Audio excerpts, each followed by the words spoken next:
और फुकरे में जिस अंदाज में आपने अंग्रेजी बोली थी वो भी सुना दीजिए लोगों को। हैं चीटिंग क्या था? Virus, he is virus.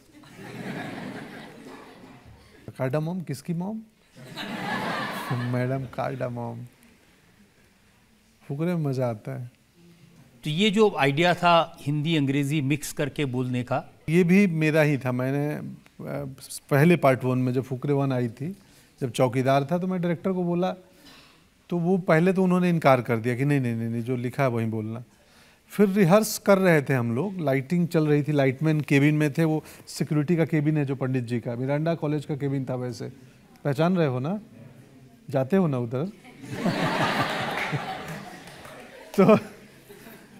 तो वो लाइटिंग चल रही थी और हम रिहर्स कर रहे थे, तो डायरेक्टर ने मना कर दिया अंग्रेजी बोलना मत।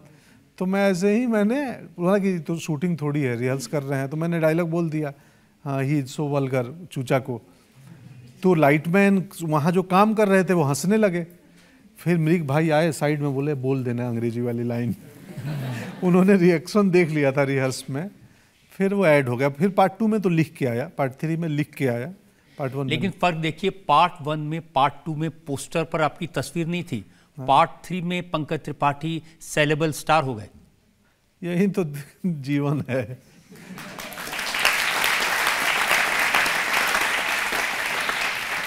शायद इसीलिए एक के बाद एक सीक्वल आपको करने को मिले। मेरी 5-6 चल रही हैं, स्त्री, Mirzapur, criminal justice, Fukrey, oh my God 2, वो तो खैर 2 था, और भूल रहा हूँ कोई एक में, स्त्री, हाँ वो भी भूल रहा था। एक सुपर 30 फिल्म थी, हाँ जी जी, जिसमें नेता का रोल था, वो भी आपने अपनी मर्जी से पूरा बदल दिया था। नहीं, उसमें मैं विकास महल डायरेक्टर थे, तो वो सीन है, तो आप लोगों को याद होगा कि जब आते हैं पैसे लेने के लिए, ऋतिक, उनका ऑक्सफोर्ड में एडमिशन हो गया है और ये कुछ और बातें किए जा रहे हैं। जा रहे हो, कहाँ जा रहे हो? ऑक्सफोर्ड। वो वाह, जाओ जाओ, लंदन जाओ, पेरिस जाओ, जापान जाओ, वियतनाम जाओ, चीन जाओ, बीजिंग जाओ, दुबई जाओ, बहरीन जाओ। क्या बात है, तो कविता जैसा हो गया। ये सब लिखा हुआ नहीं था। तो मैं उस बिहार के एक नेता का किरदार था, तो मैंने अपने गांव आसपास के नेताओं को देखा था बहुत अल बल बोलते हुए। अल बल बोलना समझ रहे हो आप लोग? क्या बोल रहे हैं कुछ भी पता नहीं, अपने ही। तो मैंने बोला, विकास जी इसमें ना मैं कुछ ऐसे ही बोलूँगा रैंडम, जो कि इनको भी नहीं मालूम। तो उस तरीके से वो रोल डेवलप हुआ। 3 सीन थे लेकिन बहुत अच्छे थे। थोड़ा अल बल बोल के बताइए क्या थे। अल बल यही था कि दुबई जाओ, बहरीन जाओ, क्या बात है, तो कविता जैसा हो गया। वो बोल रहे हैं कि अरे सर आपने हमें बुलाया था। हाँ हम बुलाए, हमारे उस किसको बुलाते हैं जो देश के लिए बात करेगा। बोला आपने सर मुझे बुलाया था, लेकिन मुझे जाना है तो पैसे की जरूरत। जाओ जाओ, जहाँ जाना है, पैसे और प्रेम के चक्कर में मत पड़ना। हमने अच्छों को बर्बाद होते हुए देखा है। भगत सिंह पढ़े थे जी पैसा के चक्कर में, क्यों जी? तो ये बोल देता नहीं, देखो नहीं पढ़े थे। जाओ जाओ बोलता सर आप पैसा, नहीं गो अहेड। तो पैसा ना दे के सारा प्रवचन दे देते हैं।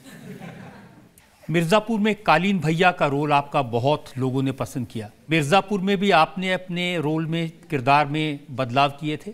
मिर्जापुर में विलन लिखा गया था, और विलन की एक ट्रेडिशनल सोच है कि वो चिल्लाएगा, वो आंखें बड़ी बड़ी करेगा, वो डराना चाहेगा। तो मैं मिर्ज़ापुर में डराता नहीं, मतलब ये सब नहीं करता हूँ जो एक टिपिकल विलेन करते हैं। मैं इत्मीनान से बैठ के बातें करता हूँ। सॉफ्ट स्पोकन है कालीन भैया। कालीन भैया को अगर कोई जानता ना हो कि ये क्या करते हैं, तो बोलेगा बहुत अच्छे आदमी हैं यार, आज कितने अच्छे आदमी से मिल के आया हूँ। सॉफ्ट स्पोकन, केयरिंग, उच्च विचार। हाँ, गुड्डू के आदमी तो नहीं हो ना तुम। तो वो बन गया, और गुरु थे डायरेक्टर का अपने अंशुमन, तो उन्होंने छूट दी कि करो। पंकज जी, बहुत सारे इंटरव्यूज में आपके देखता हूँ, आप बड़ी बड़ी ज्ञान की बातें करते हैं, लोगों को बताते हैं अंधेरे से उजाले में कैसे आना है, सरल सादगी ज़िंदगी कैसे जीनी है, लेकिन रोल करते हैं गैंगस्टर के। गाली भी होती है, गोली भी होती है। क्या करें, पेशा है। जिस दिन ज्ञान देने से पैसा मिलने लगेगा छोड़ दूंगा। तो पैसा देख के, साइनिंग अमाउंट देख के रोल एक्सेप्ट कर लेते हैं? नहीं नहीं नहीं नहीं सर, वो कहानी प्रभावित कर जाए वो देख के। आपके साथी कलाकार वो भी जानते हैं कि बहुत सिंसियर एक्टर हैं, आप रोल में पूरी जान लगा देते हैं, लेकिन मैंने सुना कि एक्टिंग चल रही होती है, सीन चल रहा होता है, आप सो जाते हैं। क्या कहूँ, ये भी सच है। मुझसे रात में जगा नहीं जाता है, तो अभी स्त्री में चलते सीन में सो गया था, तो मैं सो जाता हूँ सर, ये है सच कई बार। और जैसे मुझे लगेगा संवाद ना हो तो डायलॉग बोलना है, तब तो सोना संभव ही नहीं है। जब मुझे सुनना है, 3 एक्टर बातें कर रहे हैं, तो मैं आमतौर पे जिस सीन में देखना कि नाइट का लाइटिंग है और मैं ऐसे किया हुआ हूँ, तो मैंने एक्टिंग को इतना साध लिया है ना कि सोए सोए में कर लो।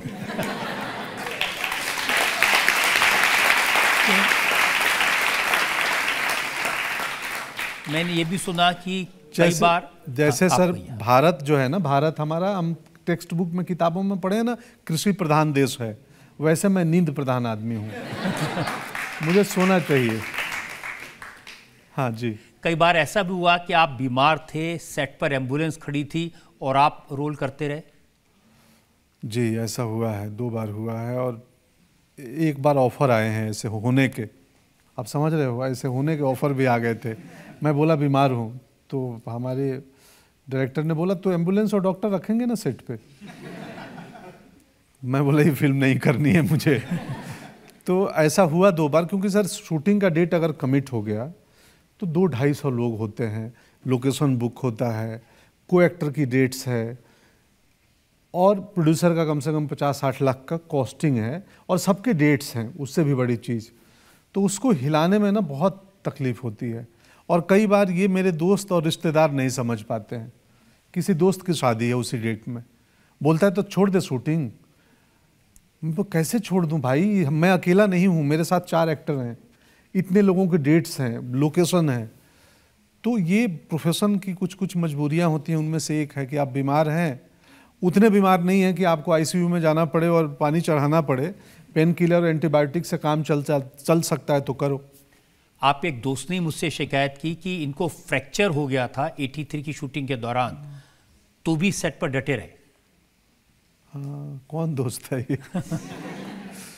हाँ, मुझे रिब फ्रैक्चर हुए थे 4 और 5 में, और रात को सोया नहीं गया। सुबह पता चला मुझे मिर्ज़ापुर के सेट पे जाना था, वो जो एक रैली है जहाँ स्टेज पे माधवी और मुन्ना हैं और मैं भी हूँ, वो सीन किया मैं, और करके दूसरे सेट पे गया, दूसरे OTT प्लेटफॉर्म का फ़ोटो शूट करने बांद्रा ताज होटल में मैंने फ़ोटो शूट किया। अब मुझसे रहा नहीं जा रहा था दर्द के मारे, पेन किलर खाने के बाद भी।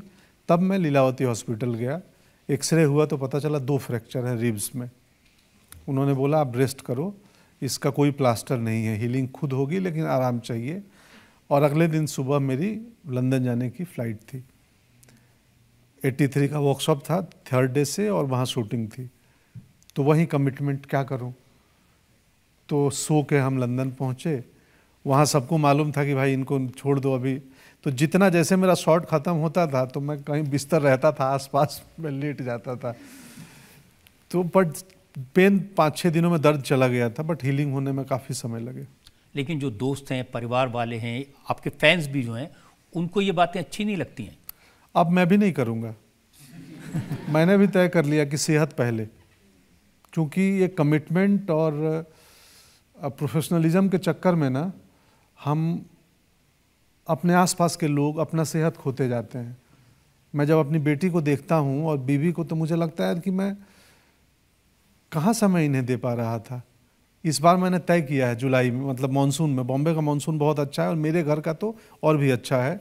मैं 20 बरसात पत्नी के साथ देखूंगा, कुछ नहीं देखूंगा, पानी को बरसते हुए। पत्नी को बुलाऊंगा, आओ यहाँ बैठो, क्या करना है, मतलब बारिश देखना है।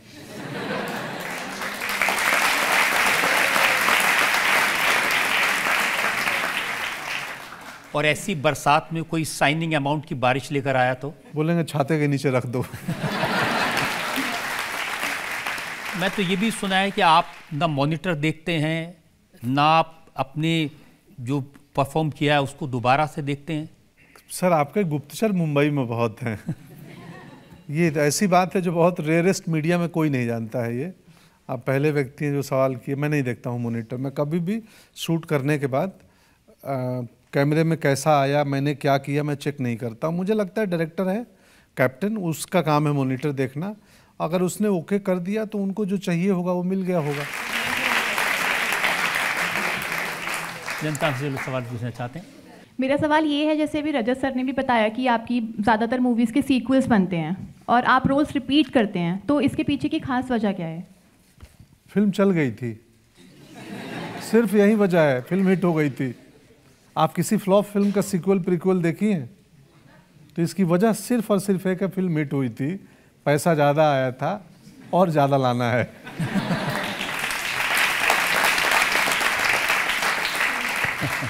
जी, क्या ये सच है कि जब आप मुंबई आए थे तो गुंडे के रोल के लिए राम गोपाल वर्मा के पास आप चले गए थे?